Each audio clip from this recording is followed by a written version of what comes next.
Right, okay. Well, ladies and gentlemen, good afternoon to everybody. Now, before we start, I'm just going to go through all of the reminders, rules and regulations about scrutiny meetings within this County Borough Council. Apologies that you have heard it numerous times, but it's important that I reiterate it, especially for any guests, I guess, who join us remotely. Okay. All councillors, so Councillor Gareth Lewis, I only have you at the moment joining us remotely. Please keep your camera on, but however, keep yourself muted until you wish to speak. Any officers or guests attending remotely should only switch on their camera whilst they are speaking, but turn it off again when the item is over.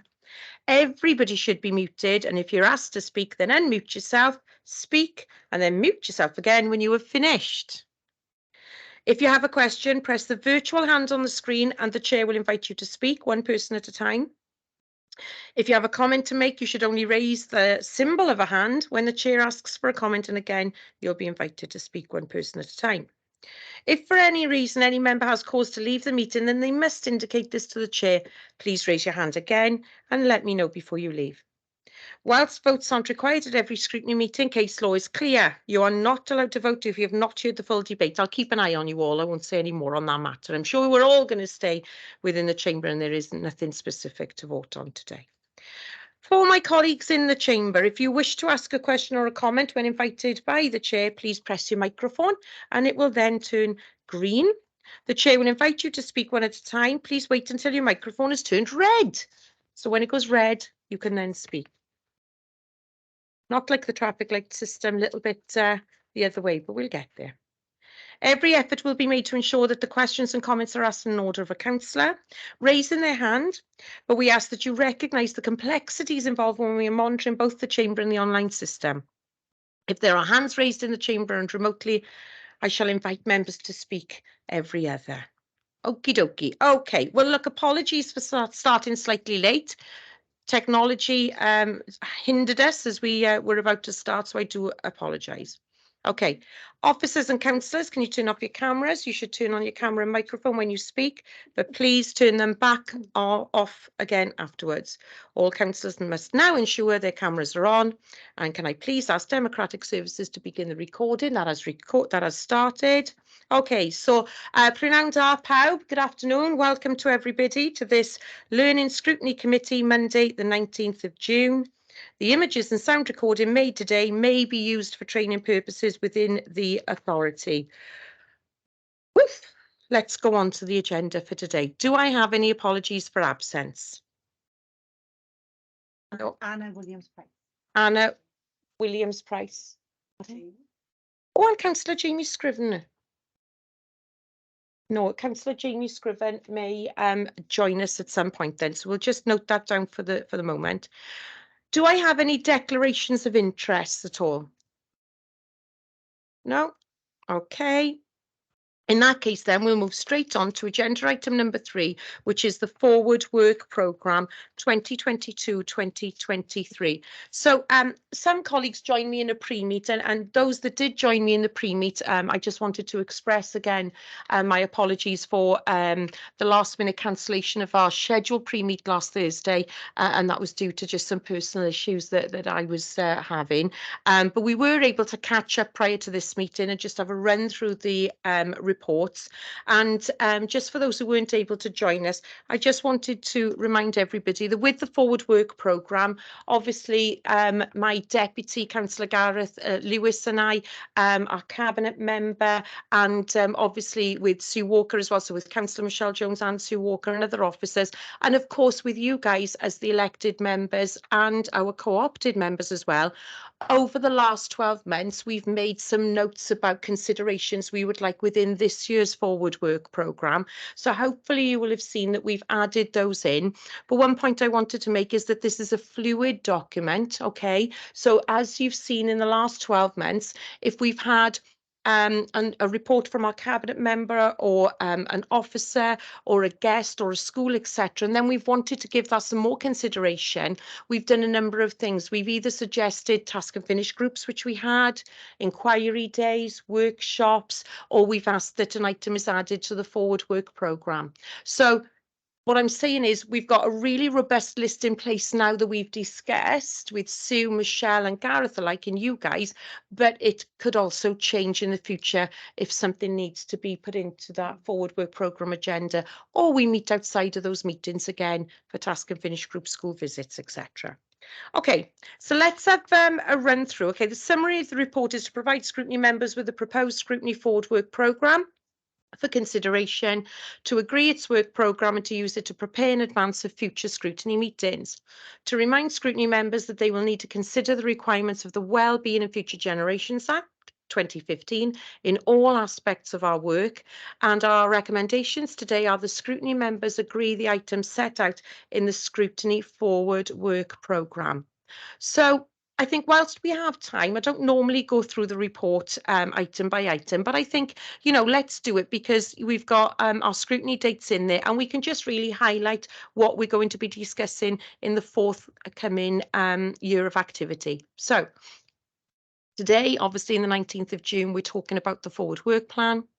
And shortly, we're going to talk about the effectiveness of governing bodies, including their democratic accountability.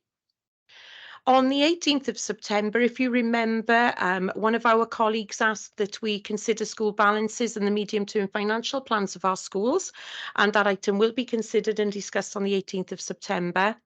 And also, if you remember, we said about talking to our colleagues in Pendray High School around the community school focused pilot.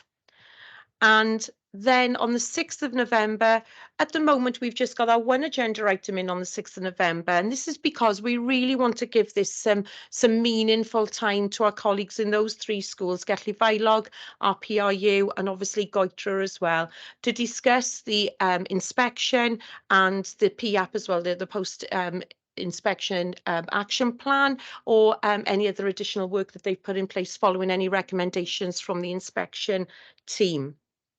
And then onwards to the 11th of December, we have our Welsh Education Strategic Plan, the WESP plan, as we commonly call it, and that will give us a time to really discuss and receive a report on the progress made. And of course, as we said this year, we'll revisit the RAS strategy. So it'll be a significant time that it's been in place, revised, etc. And we'll be measuring its impact on pupil progress and our future priorities. On the 22nd of January, we're going to look at a report called the Whole School Approach, and that really is to inform future priorities. And I'll remind colleagues in a second about the joint workshops we'll also have. And then, as we said just recently when we met Clara and the guys from Central South Consortia, we wanted an opportunity to, okay, I was just checking the screens. We wanted an opportunity, Paul has joined us, right? We wanted an opportunity to just have that annual report a little bit earlier in the calendar year. So we'll be having that on the 22nd of January. And then taking us into the 4th of March, review of ALN. So obviously where our colleague Lawrence led a task and finish group and we had some findings, but also what our colleagues told us about what they were finding with ALN provision within the authority, really to receive an update on that as well. And of course, school attendance, vitally important. So we'll have that report to identify progress made and any issues, concerns, etc. Last but not least, on the 22nd of April, transition arrangements across all key stages. And if you remember, we had numerous conversations around those 6 to 7 transition stages, cohort of learners, those years, and obviously our 10-11 transition stages as well. To the latter end of that report on page 14, just reminding you all that we will have a whole school approach joint scrutiny workshop with our colleagues in social services. And we will have a self-evaluation workshop. As we said when we had the last one in the spring term, we'll have another one then that follows around the same time of year. And task and finish groups consider food waste in schools, more able and talented pupils, and scrutiny visits. We will at some point go along to the college, meet the team, have a learning walk and talk about transition. And then in just a second, I believe you have another suggestion, Jeff, regarding some school visits. So we'll discuss that in just a second while I open it up to the floor. Okay, So in relation to that, let me just see if my officers want to add anything else, especially Sue, where we talked about this, and then I'll open it up to the floor, guys. Yeah, could I just say, Chair, that it won't be a report from Penedre and the community focus schools. It's the community focus schools North Cluster. All right. It isn't. Street cluster. No, it's the Penedre and the Blessed Carlo Acutus. So it is the North Cluster. We've got 3 community focus schools managers: North, which is Blessed Carlo Acutus and Penedre cluster area, the Cavartha cluster area, and the Southern cluster. So it is the North Cluster. So can that be changed, please? So Yes. members are not expecting anybody from Penedre. Happy to amend that, Sue. Yeah, happy to amend that, so we can just have some clarification on that. Okay, I'm going to open it out then to colleagues for any questions in relation to the Forward Work programme, please. And so, right, bear with me because I quickly saw my colleague Liz's light to go on first. So Liz, pardon? Right, okay, how can I see that? Apologies to those who may be watching this for training purposes and to my colleagues online. No, It's not on my screen. How can I see who's? I don't want to upset anybody.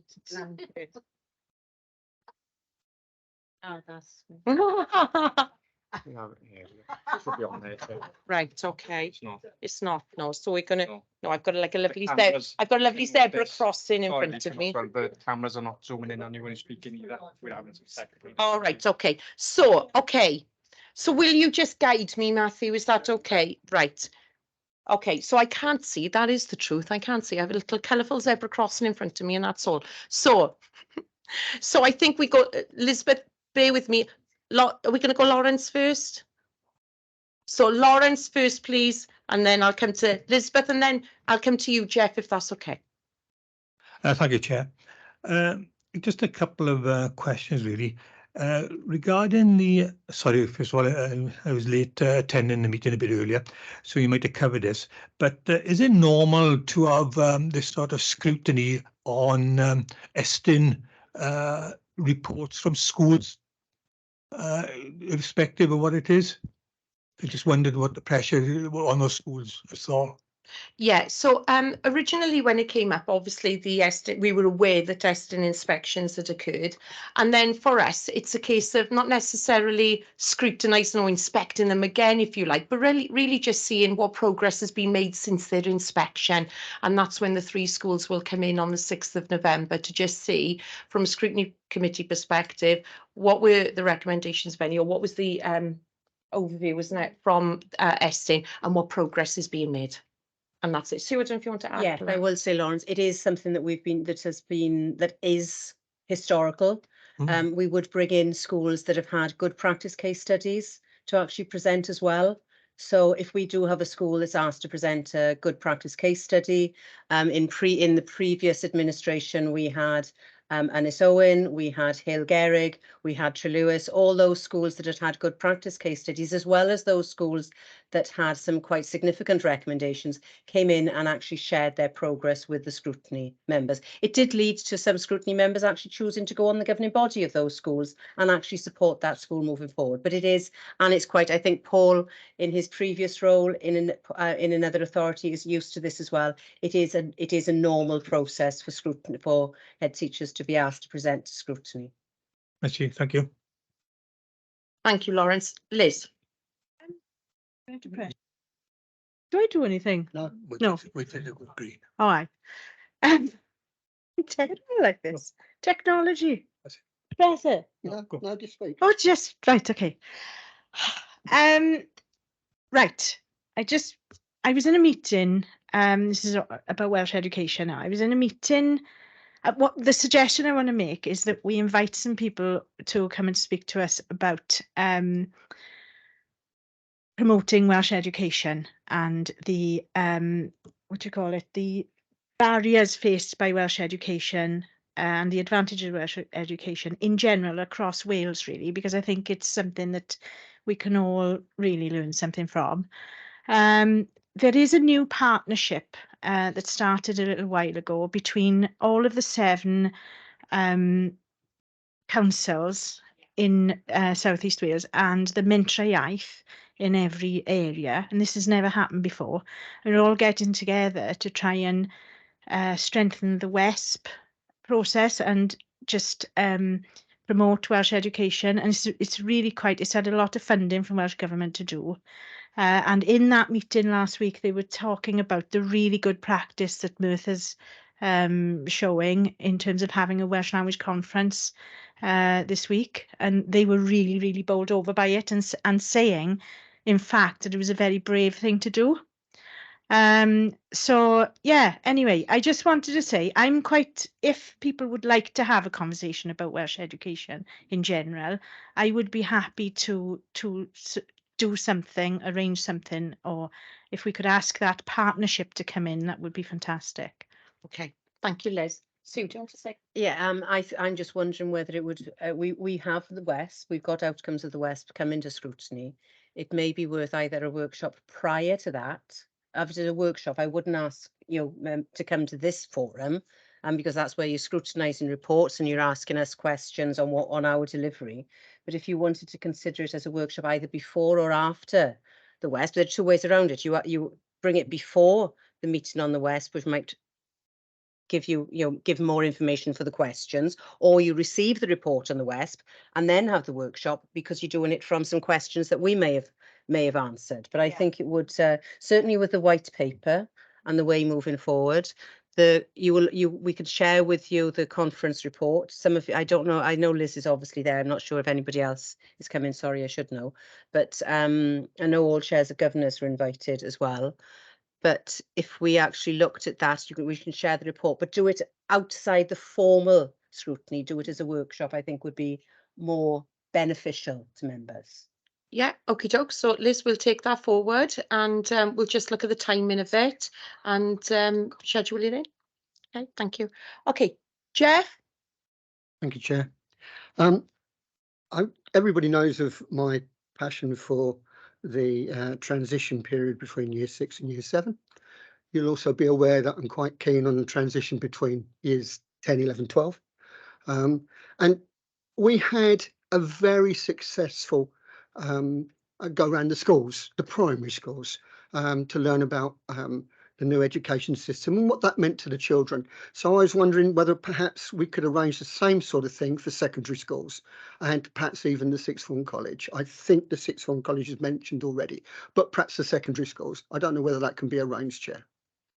Yeah. So I think last year our view and vision for this scrutiny was really to make it as robust as possible and really have that engagement with not only our officers but our partners and of course our schools as well. So I think it's a good thing to do. It really works both ways, and certainly for scrutiny members and co-opted members, especially perhaps those who aren't governors as well, it just gives you that insight. I mean, I won't say how long it is since I've left school, but it's a good period of time. So sometimes it's helpful to go back and just see how that school life is these days and get to know the schools that we're scrutinising as well. I think we just need to let the schools know sort of what our aim of a visit would be. But again, I think what we'll do, Jeff, if it's okay with you, is leave them settle in then into the autumn term, into September, and similar to what we do last year then, just look at that second term in really to do those visits where they're a little bit more settled down. But yeah, I can't see a problem with that. It would feed in with a report on transition as well, Jeff. And may I also suggest that some people might want to visit an early years setting. So that transition report was looking at early years to primary, primary to secondary, secondary to into our college, Merthyr College. So I think if we actually looked at early years settings, you've done a lot of work on the primary, but it feeds into that transition report that you're going to get. So it's giving you information before that report.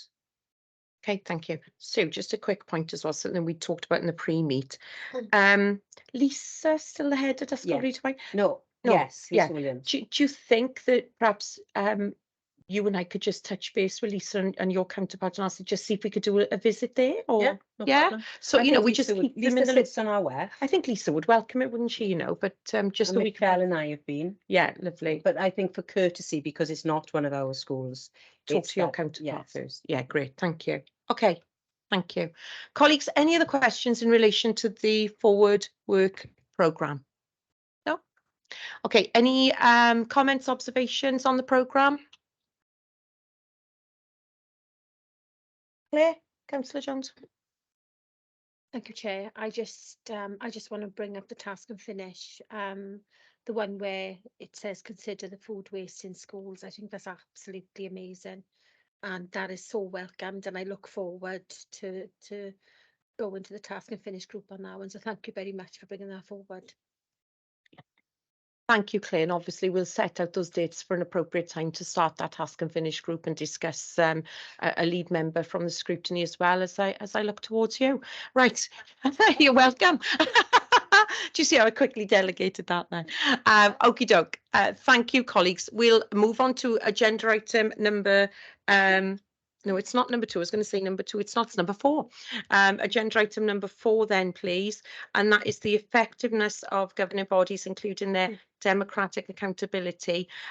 Summary of this report, guys, before I hand over to our colleagues, is that the report outlines the support provided to school governing bodies to enable them to fulfil their statutory duties. And it also outlines the expectations of the non-statutory school improvement guidance framework for evaluation, improvement and accountability introduced by Welsh Government in 2022. And of course, it provides an overview of the next steps to develop effectiveness of governing bodies in Merthyr Tydfil.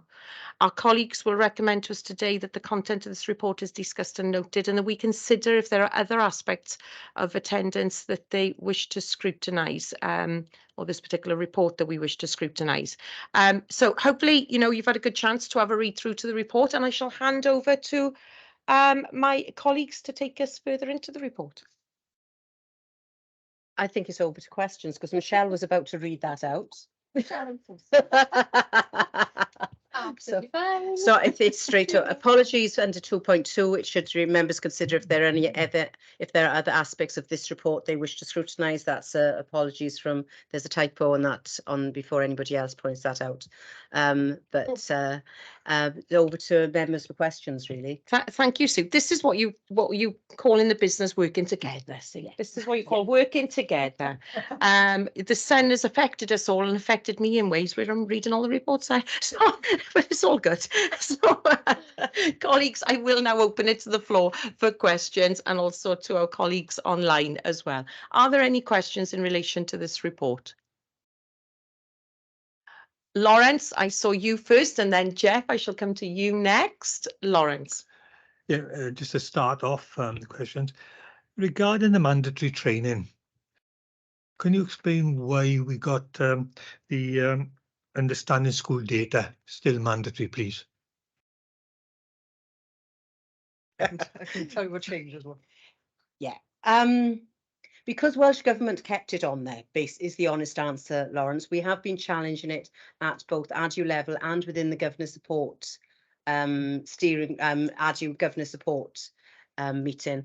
We had a meeting a week ago last Thursday where they did say they are about to change it, and it won't necessarily be about data. It will be about accountability. So they would not take it off. They said it was mandatory. It had to be done. But they are changing the content of that report moving forward. Andrea, I think, has got a little bit more information, but it's not for one to try in, Lawrence, that we've tried to get it off you. Indeed, and recently they've been trialling some of the things that we requested in Merthyr. So one of the sessions that we put on for governors was to look at what assessment is, what progression is currently, and we asked our colleagues in Central South to deliver that. They then took some of part of that then into the mandatory training, so utilising some of the things that a school had done, and they used some examples then from Merthyr School to deliver that. So they're kind of trialling different elements in terms of how particular schools are perhaps tracking pupils, or what that looks like, or other evidence that they're utilising within that. So hopefully we'll see a new model based around wider indicators rather than just on raw data as well. On that then, as I say, so if Welsh Government are not prepared to take it off, then you're saying then you've got no power to actually not apply it, because the one thing about governing governors is time. Time is of an essence for people. And it seems to me that having a training course such as it is at the moment is not fair on people's time. And therefore, and again, it just seems to be totally out of kilter to what is required. Because on the other side of the coin then, why isn't safeguarding a mandatory training, please? I wish I knew, Lawrence. It's, you know, it's a conversation that we've had again with Welsh Government. The safeguarding would come under the Cwmtaf Safeguarding Board, would actually come under that. There is a new state safeguarding framework that has just been rolled out with training. We have asked for that to consider how we actually deliver that to governors, and it is an item on the next Cwmtaf Morgannwg Safeguarding Board, and then they will take it up to the National Safeguarding Board. But I do agree, they are changing it, they will change it. You totally understand. I've said it, and Andrew will say it. Governors are volunteers, and their time is very precious. And any training program that you attend has to be fit for purpose and actually support you in your role. So I'm hopeful that the new data training will allow you to do that. You know, as Andrea said, it's taken on board some of the stuff that we've already delivered. What I wouldn't want to do is then to make representation to say safeguarding is statutory, if that training wouldn't be appropriate for you. We've got to make sure that it's fit for purpose. But as I say, well, obviously safeguarding is a requirement, isn't it? Yes. I know it's not. So it is a requirement, I assume, across all authorities. Yeah. Safeguarding is a requirement. So by default, it's mandatory. Yeah. So why it isn't recognised in that essence, I don't understand. And again, from the Welsh Government perspective, and it seems to me then if these representations being made to Welsh Government, they seem to be out of understanding what's going on in the real world. I'll leave it at that for now. I'll probably come back a bit later when others have asked some questions. Thank you. Thank you, Lawrence. I'm going to go to Jeff next and then Claire. Jeff? Thank you, Chair. I've got several questions, but I'm only going to ask one or two at a time, and then if I need to and other people haven't asked, perhaps you'll give me leave to come back. Thank you.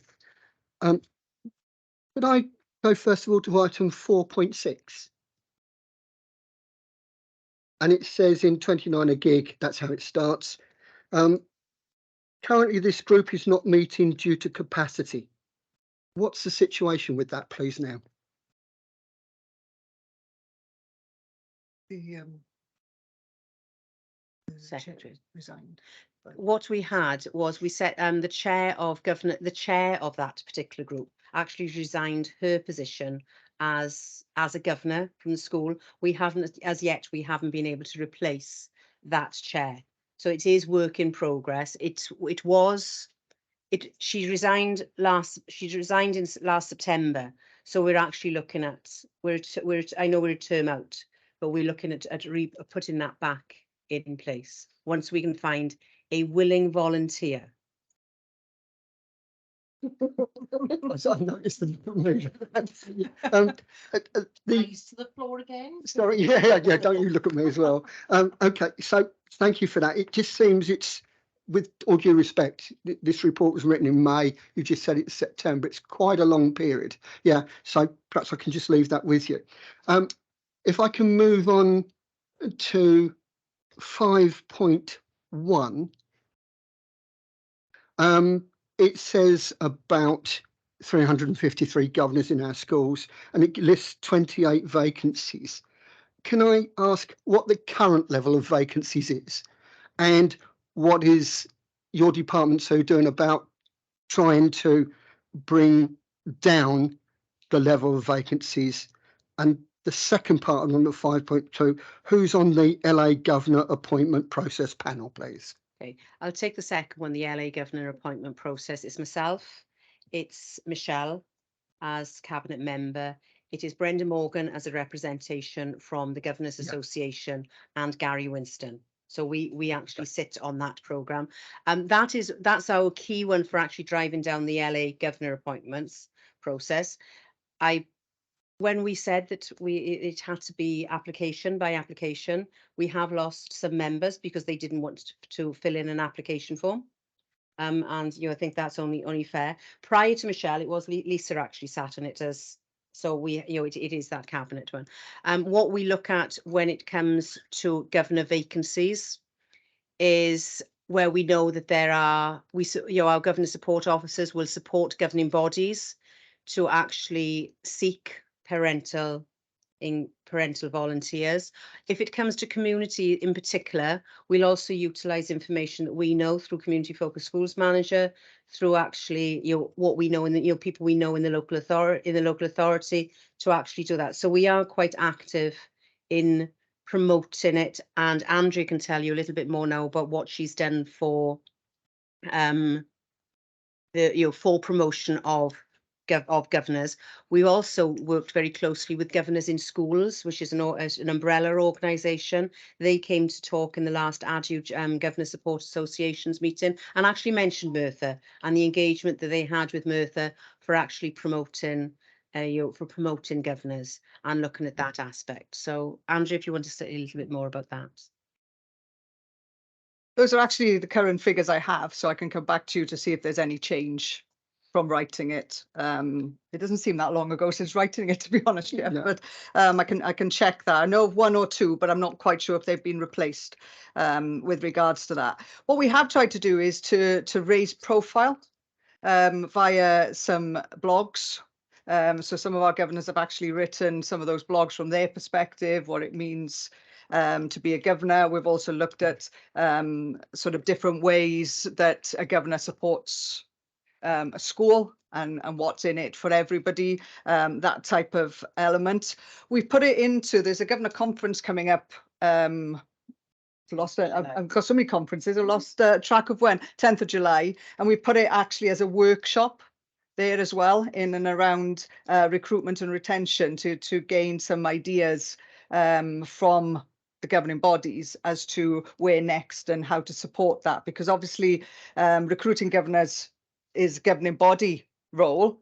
We are there to support that. In some recent schools, we have utilised community support. We've also utilised the support from our regional lead for governance as well, who have helped us to source perhaps from some kind of business elements.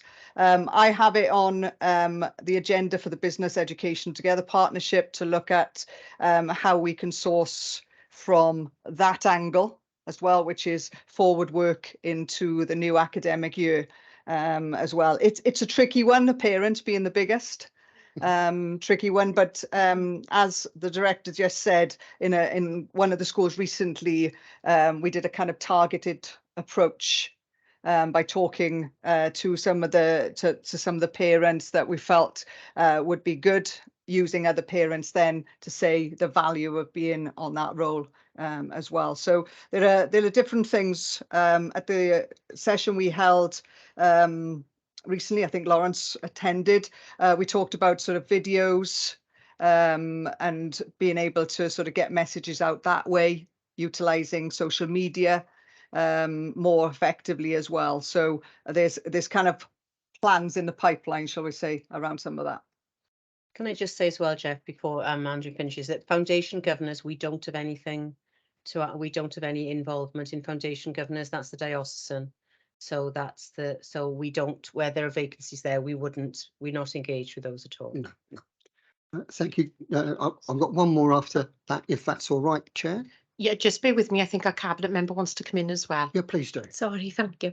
Yeah, I sit on the governors in Coed Derwen, and we had our termly meeting last week, and they're having issues recruiting parent governors, and it is something that they've put a lot of emphasis on. They're using their community focused officer to really try and engage with the community, but the biggest kind of impact on them not joining is because they feel it is so much work and they don't feel confident in their own ability.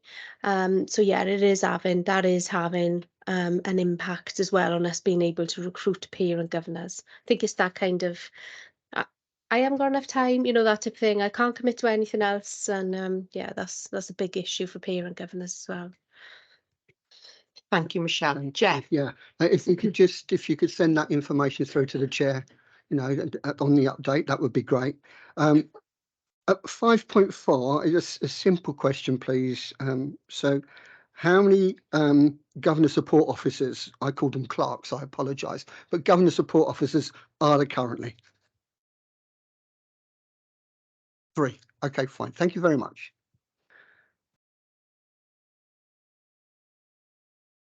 Any further, Jeff? I have, but I'll leave other people Okay. to make some questions, and if No not, problem. perhaps I can come back. No problem at all. Claire? Thank you. Jeff covered mine because no, I'm glad you did because mine was 5.1 as well to do with the governors. I will say I'll leave mine as what I've got to say as a comment later. But what are you actually doing to try? Did I miss that? Because I know you've said that you've done blogs and things like that, but a lot of people are not going to take note of a blog because clearly they haven't, because you've only just started doing it. So I'll hold my question for further, and I'll say thank you very much, Chair, and I'll sit back. You're welcome, Claire. I'll Thank wait you. for the comments. Councillor Tubby Clive? I was just wondering, do all schools have executive governors these days? You know, non-executive governors, or is it just some certain schools? So I know at Penydre we've got some executive governors. That Penydre is that they've done it in a specific way. It's the only school that runs its governing body like that. Oh, right, thanks. Also as well, 8%, 28 vacancies is really low. That's quite good. I know you may feel that is quite high, but that's better than it has been in the last 2 years. Thank you, colleagues. Any further questions from my colleagues? Jeff and then Lawrence. Okay. At 5.7, we've got robust self-evaluation.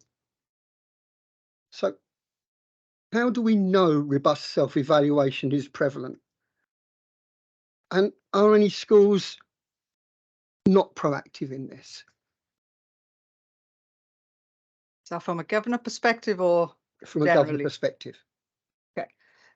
Part of that will come from the School Improvement Service. So Central South's improvement partners look at the work the school are undertaking in terms of the self-evaluation processes. So they will work alongside the school. They will look at the school development plan. They will look at the kind of progress of that as well. From a governor's perspective, then, it's how you are involved in the self-evaluation processes, which is your strategic role within that. How you look at that then within your meetings. So is it an agenda item on your governing body meetings, or it may be part of a committee that you may have. The questions then obviously that you ask, you can draw off the work of the school improvement partner. I think it's mentioned in the report around their log, the SIPL, as well. So that can help you to know about the processes in place. So it's around the systems and processes that are in place. It can also look at in terms of when you're kind of scrutinizing data, what sort of responses are coming from that? It is the type of data that you want included? Are you looking at the wider sense of data and not just the narrow? The involvement of the governing body in terms of visits to the school and what that looks like as well, bearing in mind the strategic, not operational elements around that. As you mentioned earlier, you had, as a scrutiny group, good visits to the schools around Curriculum for Wales, and that gave you a different perspective. Likewise, from the school's perspective as well, and as the governor, so that gives you more information and allows you to be more informed to be able to ask those questions as well. Okay, so that shows some robustness from a governor's point of view, and I get that, and thank you for the answer for that. So on the robustness from the LA point of view, yeah, do you measure that? Do you account for it? How do you look at it? That comes through the school improvement partners. So their role is primarily to work with the school on developing that. We also meet, so in September at the beginning of the year, I will meet with every head teacher and hopefully their chair, if they can make it, as well as the improvement partner and the principal improvement partner, to discuss the progress in the previous development plan and then any support and priorities linked for going forward as well. So that's the kind of start of year dialogue, which is then discussed throughout the year with the improvement partners as well. That's also brought to the team around the school meeting, which is a range of officers within the directorate as well. So we kind of link up what's happening in terms of school self-evaluation in and around things like human resources, finance, to get that bigger element around schools positioning and self-evaluation. There's not a leveling of judgment because that doesn't, the old kind of categorization system doesn't exist anymore within that, but we look at it in terms of risks. Yeah. We look at it in terms of the different areas linked to Eston and also the progress that is being made with that as well. In terms of risk, Chair, I'm presuming that you supply where necessary any support that's needed within their risk. I'm asking a silly question really because I know so does, but I just need to put it onto record that you actually do that, and we're looking at that. So I'm presuming also that all schools have such a development plan. There isn't a school that doesn't. No. No. Okay, fine. It's a statutory requirement. Sorry? Statutory requirement. Yeah, I got that, but I'm just asking the question. What I will say as well, Chair, is that as part of the new school improvement framework, we've actually, as part of the school improvement framework last year, the chairs of governors and the head teachers came in and met with Andrea and principal improvement partner to discuss the school development plan, and they're doing the same thing this year. So there is some strategic overview of the school development plan with the chairs of governors and the head teachers and heads of service and Central South. My concern here is not primarily that at local level, it's at CSC level. And please, I've got a natural suspicion of anything above the LA. That's just me. I just need to make sure that that the LA is aware of everything that is going on within our schools. I can see from the look that you are, but I just need to assure that that is the case, because what I don't want is any schools that are going to fall behind and suddenly we come to us, oh, this school has fallen behind, and then I need to know why. So every fortnight on a Monday, I meet with the principal improvement partner of Central South. Oh, okay. Where we look at some targeted scores. They may be ones in categories because there are different levels of categories there as well. So we have that. So we met this morning. Actually, today was part of that. The STP meeting that Sue has alluded to. I also go through all the SIPLs, usually the Friday. So the documents that the school improvement partners, as well as the strategic team write up. Okay. I go through all those so I can pick out and question, shall we say, some of the things that are happening within that. Central South are also part of the team around the schools meetings, so they're also aware of the wider agendas, things like ALN attendance, which sits with the local authority. They are therefore involved in those discussions, and likewise, the wider teams are involved in what the regional partners are telling us as well. So there's those things in place. They also provide some written reports depending on the school's category. So for example, those schools who are in Eston category, we have an additional school improvement forum, which Central South will attend with the head teachers, where we look at the progress against the action plans, as well as the work that the teams at Central South have put into the school. So we monitor that way. So there's another level depending on a category of schools as well. Governors, chairs of governors are also invited to those school improvement forum meetings to keep the governors involved. I think it is worth noting here that since the National Association of Head Teachers have called action short of strike, that we are not having as much information regarding our schools as we had previously. It is a cause for concern. It's a cause for concern, not just in Merthyr Tydfil, it's a cause for concern across Wales.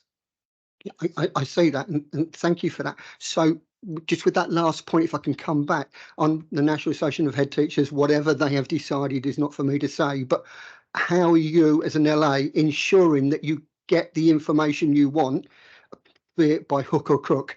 Yeah, you need that information. It's so that we're not suddenly hit with a school that's failing to perform and that you don't know about it. We are struggling to get that information. Our head teachers, some of them are engaging with us, some of them are not. Some of them are taking the action short of strike to the nth degree and you're not engaging with us at all. Some of us are. Those of you who are governors may have found this with governing body meetings that come a certain time. There's, the head teachers will not engage. So it is, but I will say it isn't an excuse, but this is a cause of concern for directors across Wales, because if Estyn were to come in now into any of our schools, we are relying on information that we had in February. And whilst you would hope that things have continued, but if there were schools that were iffy in February, we would have done, we would have been able to go in, we would have been doing that support, etc. The head teachers have been saying, no, we can't go in and we can't do that. So it is a cause for concern. And it is something that is increasingly frustrating directors of education, cabinet members as well. It's been raised in WLGA as well.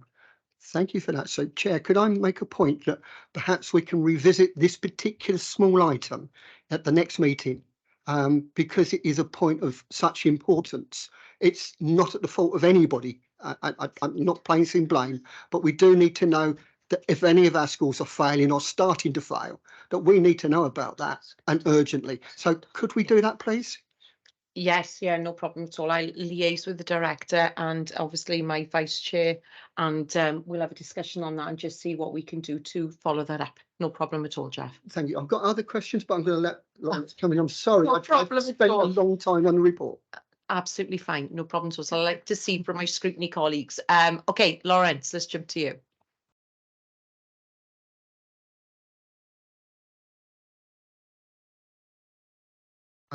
No. Okay, thank you, Chair.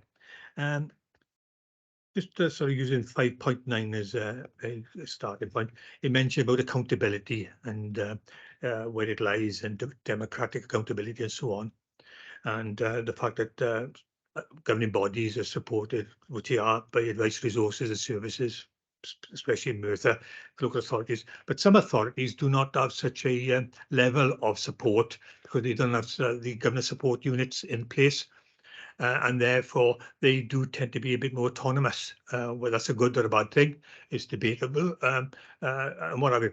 But on that basis, then I'd be interested to have your views, Director and Andrea. Do you think then, because of the level of support, is the governing bodies then confident enough then to understand they are the responsibilities and the actual control that they have? I think I'd like to think we'd take a partnership approach there, and not so that it's together that we're delivering that. Whilst there is a democratic accountability, there is a responsibility for education for all of us, isn't it? Take away that support, in answer to your question, I'm not sure. I think there has been a lot of support, a lot of training in place. As you can see from some of perhaps the training data, that's not necessarily attended as well as we would like across the range of governors. That means then that perhaps it may be a lack of knowledge and understanding within the system as well. We in Merthyr put quite a resource into this area, and the governor support officers are a great source of information and support for schools as well. What we're doing is to try and build up that confidence level. Where schools have been inspected by Estyn, governing bodies have generally come out well. Whether that's the support that perhaps goes in prior to that, or whether the fact that schools know, you know, the governors do know their schools. And I think that's also key here as well. So whilst we don't necessarily at the moment get information from head teachers, governing bodies will. So there's still that level of support around the schools that are still in place there as well. Do you want to come in, Sue? Yeah, when I was a head teacher, Lawrence, I was in an authority that didn't have governor support. So we employed our own clerk. And there were times when that support was greatly missed. To answer your question, I think we have a variety of governing bodies. And we do have governing bodies that without the support would manage extremely well and would take their democratic accountability and would be able to drive that forward and to drive school improvement forward. We do however, have other governing bodies who need that support and need that sort of information. Our governor support officers sit on our team around the school and actually give us information around how schools are managing and the information that head teachers are giving as well. Because you, as governors, you can ask the questions, but you're only as effective sometimes as the information that your head teacher gives you. So I think there are pros and cons to both sides. I'd like to think, well, I don't know whether training in other authorities where they don't have governor support services is better attended. I don't know. And that would be an interesting thing to find out, wouldn't it? Because perhaps ours don't attend because they get in the support. But I don't know. It's an interesting dilemma, Lawrence. And I think the fact that that service level agreement is always, as you know from sitting on a schools budget forum, scores highly, says the value that our head teachers and our chairs of governors have from that governor support service. Oh yeah, exactly. You know, there is no question about that, but there is a high dependence on that governor support. I would sort of come back to Andrea's comment in the sense of you said about if a school has a good inspection, etc. Could not necessarily mean that the governing body is performing well. If the head teacher and the senior management team are performing well, and therefore, again, they're leading the governing body, as well as the governing support, then that's masking that. Yeah. You only come to see where a governing body is effective is when things start to go wrong, because they are not, as you said, and going back to what you said, Sue, is about the level of information coming from the teacher. Quite right, but governors who perhaps are not confident enough, how do they know that they're not getting enough information? Do they question what the information they're getting? Do they have that level of knowledge? And I go back then about the training. The training is very good, but the training is not everything. I think it's a matter of, and I know you know this better than I do, about the skill level of governors. Those people who come onto the governing body or from industry or whatever it is, who are perhaps have roles in the professional lives, who are able to question, who are able to sort of look at things and are able to bring that to the table, then obviously they're valuable, to say the least. Yeah. But there is a shortage of them, I would suggest. But there we go. I'll move on unless you want to comment. 524 says, one school, the LA has commissioned additional governors through council to add capacity. And this has become, could you tell me the background behind that?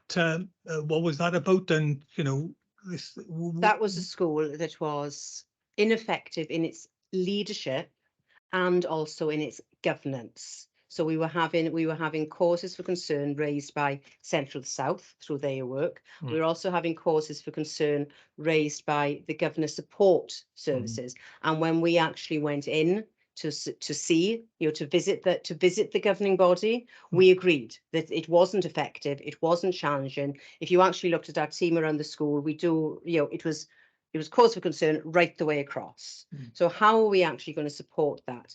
We couldn't, the governors, I had a discussion with Welsh Government about putting in an interim executive board. At that time, it's one of those things that you've got to gather a lot of information. And whilst I had information, it wasn't long term. And we needed to do something very, very quickly to be able to turn that governing body around. In my previous authority, we had put in additional governors. It was a process that we'd used, which had been very successful. So I had a discussion with Lisa at the time, because she was the cabinet member there, and we agreed this was a process that we were going to look at.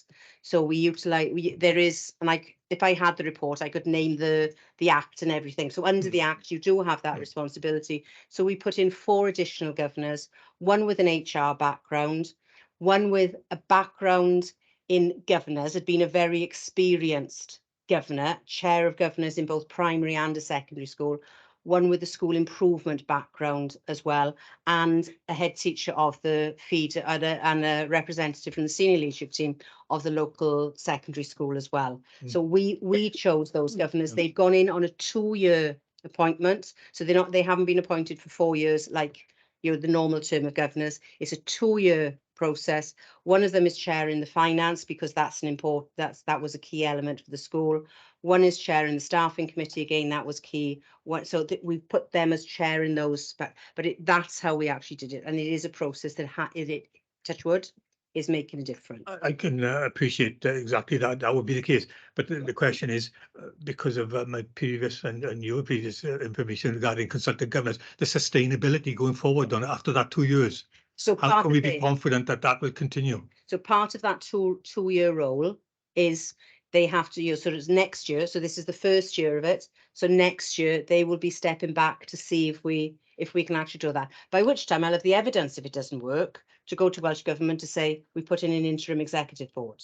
Yeah. But at the moment, things are positive in that school. Well, it would be if you've got those expertise sitting there driving it. Yeah. As you say, it's when they're not there is the question. On that level, then that's looked at, monitored. With the IP will go into some of the sessions, and also the governing body will feed into the school improvement forum as well, to see how effectively that's working. Listen to sort of some of the changes that they've put in, how they're talking, how they're gaining the information that way as well. So it's part of the monitoring and evaluation cycle of the school. Thanks. Lastly, then, for me, 527, you talk about the self-evaluation toolkit. And I know that's been, and you've got an appendix detailing that a bit further, which is, it is a very valuable item. All I was wondering was, I've become aware that Welsh Government are working on this as well. And there's been various iterations of this toolkit over time. So I think you are involved in that Welsh Government exercise, I believe. So again, so what difference will that be, and when do we expect to see that hit the streets? I'm currently looking at it.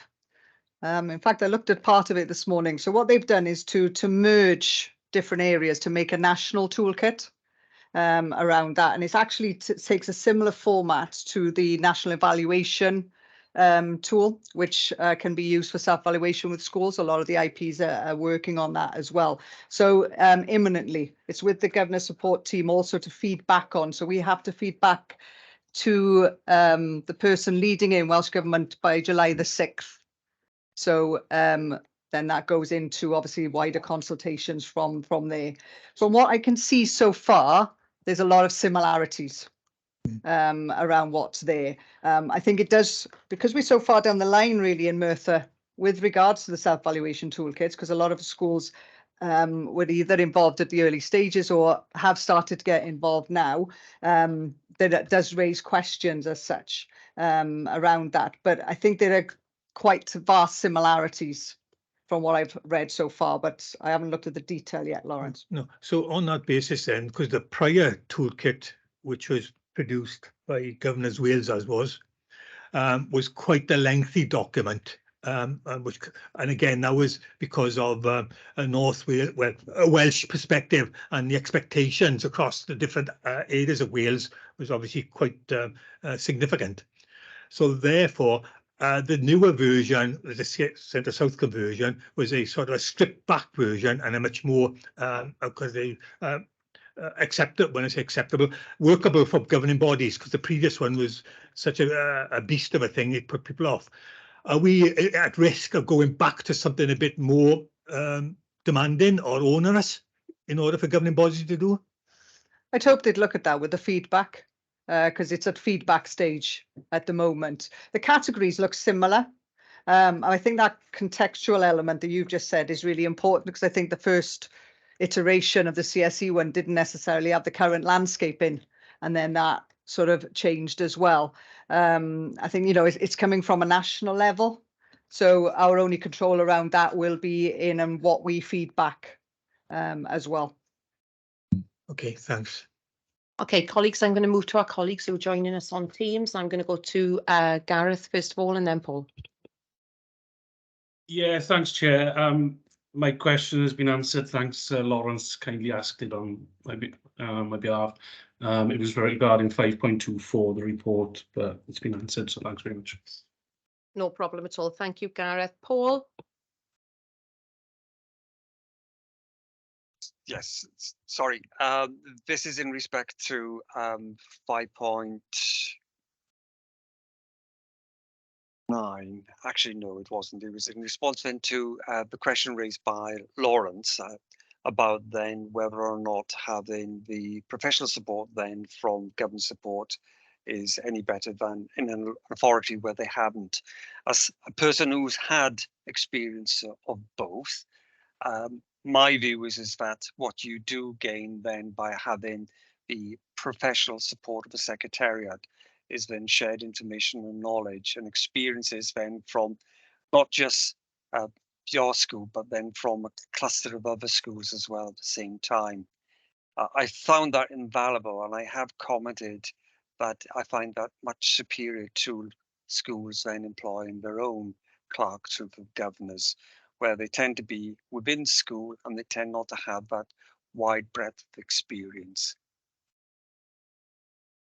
Thank you, Paul. Okay, colleagues, any other questions before I move on to additional comments? Jeff?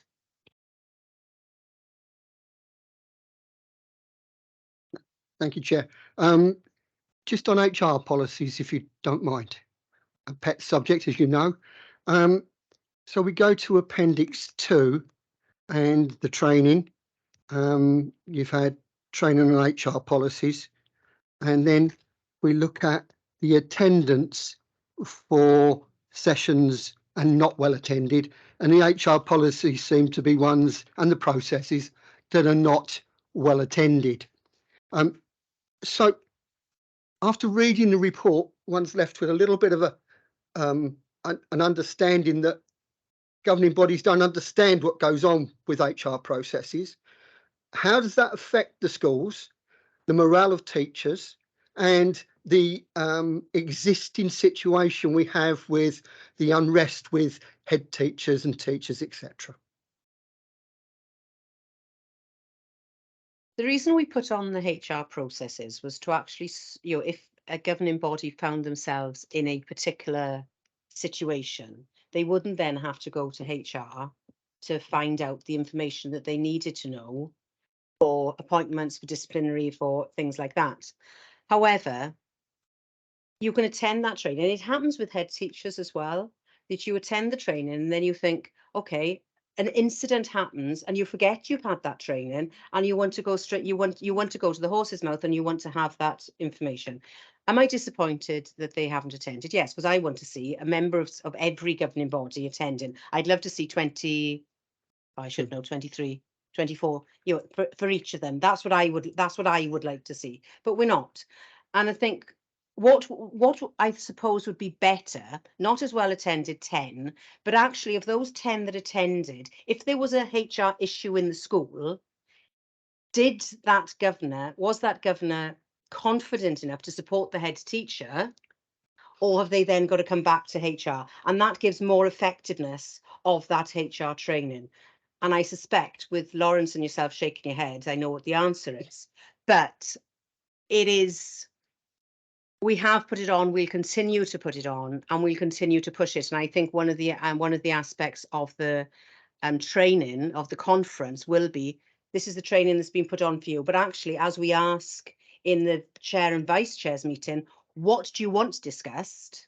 It's in that conference, right? What training do you want us to put on? You've got the information, and then it's part of the role of the chair of governors to actually not to attend every training session, but to say, you know what, that person is best placed to attend that training because they sit on this committee, etc., etc. So it swings and roundabouts, but coming back to the very first question that Lawrence asked, your volunteers is the timing of this, isn't it? And actually making sure that each governor understands their role. And if you've got a HR background, or if you've got that sort of interest, you go to the HR training. So it isn't Lawrence going to every training, or Clive going to every training, or Michelle. You have got that knowledge base around the governing body that can then actually feed in. Yeah, I fully understand that, and the reason why I asked the question is I've forgotten the name of it. When we a school contracts the local authority to give them HR advice. So by its very nature, HR, I work in HR, so as a very nature, it's a difficult area. That's why experts exist. And so giving training, even if it's 2 hours, 4 hours, 5 days, is difficult, especially when you're coming up against a union rep who is going to be experienced in it and is trained by barristers. So the truth of the matter is that there's going to be always where a head teacher and governors will go back to the LA. They're the professionals, or in Lawrence's case, the other people that he uses. But they go back to professionals. So I accept that you need to have the training, and it does need to be better attended, but perhaps it needs to be tailored to more general of what the HR is, not specific as to what you can do. Because with the best will in the world, if you're not experienced at it, the first thing you do is if I had an education question, I go, ring Sue. That's the thing you do. Thank you, Chair. No, thank you. Okay, colleagues, apologies for the heat in the room at the moment. I know I can see a couple of us suffering. The machine to my right is quite effective, I'll say, but it's extremely noisy, so we would have grave difficulty really in hearing ourselves. So hopefully not too long left and you're all coping okay, but let me know if anybody's struggling, all right, in the heat. Okay, any other questions then on this item? No? Okay, any observations or comments on this item? Claire?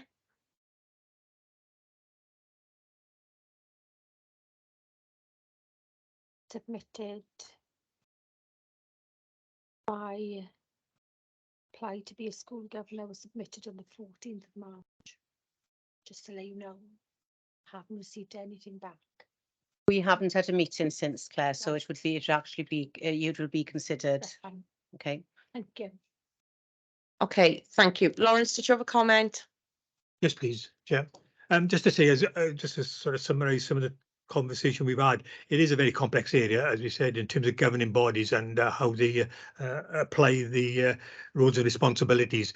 And I know it'd be interesting to see with the conference and what comes out of that, because as again, conscious of the various, there is a lot of good training available, but how I think, as Sue said earlier, how pertinent it is for people to do their jobs is debatable. So that sort of balance between people's time and the value they get out of that then in terms of the day-to-day work in the governing body. And I'm thinking of in the school itself. Rather than sitting on meetings all the time, it's in the school, looking at books, talking to children, and all this sort of aspect. Again, it's time, so which is vital in terms of governor's work and so on. And I just dropped this one and probably mentioned you talk about training. One of the aspects of perhaps link governor work in terms of AOLEs now. I think a couple of schools I'm involved with anyway, we got links with AOLEs, and I know some of those governors are uncertain, if you like, what those links are. So in terms of each AOLE, I'm maths, I've done the STEM as well, but those sort of things, perhaps that's something that might be beneficial for governors to have, to give them that level of knowledge, which they will apply then going forward. But otherwise, like I say, it is delicate, and go what Paul said earlier about this balance between the, I say, very supported authorities, the not supported authorities. I'll just leave us one comment then, and I'll leave it at that. Is one of the a governor who came into Merthyr a few years ago to help a school, and he was absolutely appalled by the amount of paperwork that he saw at a governing body meeting, because he was in a governor's which he didn't have that level of information, and he couldn't believe it. So, like I say, there is that trade-off between the two things, and I accept that, and I thank the officers for the excellent work that they do. Thank you. Thank you, and I concur with you there, Lawrence, as well. So thank you ever so much in relation to that item. And if colleagues may indulge me, I'm going to deal with agenda item 8 next, and that is any other business. Just two things and a good news story. First of all, I just wanted to share with you, and our director did remind me about this. It is on our Merthyr Tydfil website and our social media pages that our children and young people of Merthyr Tydfil have made their voices heard. Very important in relation to the weather we're facing at the moment, and they have launched the Merthyr Tydfil Schools Climate Charter that has 10 promises to help our planet. So if you get the chance, please take a look at that. It's so important to have their voices heard, isn't it? So please take a look at that report. And just whilst we were having the meeting today, I did receive an email from Councillor Scriven to give his apologies. He had to step in for a colleague at Cardiff Council and so was unable to join us. So thank you. On that note, I'll thank our Cabinet member and our officers for joining us this afternoon. And colleagues, I will go back to the proper agenda. Agenda item number 5, scrutiny referrals. We have none at the moment. We're early into this new calendar year as far as our meetings are concerned, so we have none. Regarding report recommendations, I think it's picking up on that point, Jeff, that we liaise with Michelle and Sue now, and just pick up on the point that we were talking about in relation to our September meeting. And then agenda item number, this is number 6 there, I think it's number, it is number 6, we're missing number 7. Feedback on scrutiny activities. What we do need to determine is the lead for the more able and talented task and finish group, and we do need a lead for the consider food waste in schools. So I won't put you on the spot right now. We'll send a little email out, and then if you can let me know. Well, Claire's going to take a lead on the food waste one then. If anybody wishes to nominate themselves for the more able and talented, please let me know. Jeff, thank you for that. Well, what a wonderful scrutiny I've got. I know I say it often, but I really do appreciate it. Thank you, Jeff, for taking the lead on that. So with the two of you, Jane and I will liaise with you, and then we'll set up the rest of the task and finish group members. Colleagues, can I thank you once again for your obvious work in preparing for the meeting and reading through these reports. I really do appreciate it as the chair of this committee and speaking on behalf of my vice chair, Councillor Gareth Lewis as well. And secondly, again, for your robust questioning, absolutely spot on. Thank you. It always leads us to more open, wider questions, doesn't it? And it certainly leads us on to more future topics to discuss. So diolch yn fawr, thank you very much. Enjoy the evening and the rest of this beautiful weather. I have no idea where the thunderstorms are that we were supposed to have. Thankfully, they haven't arrived at the moment. So enjoy the rest of the evening. Thanks again, guys.